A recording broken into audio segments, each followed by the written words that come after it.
Ako nga pala si John Mark Toledo. Second year is Criminology. Nabubuhay na puno ng pangarap kahit mahirap na tao lang.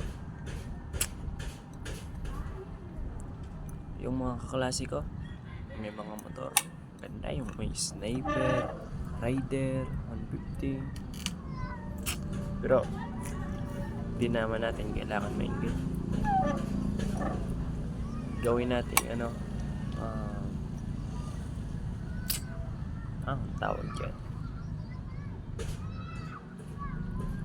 Basta yung gusto mo rin magkaroon ng ganun.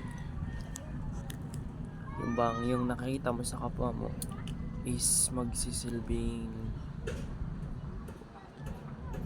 motivation para sikapan mo pa, galingan mo pa, at huwag mawala ng pag-asa.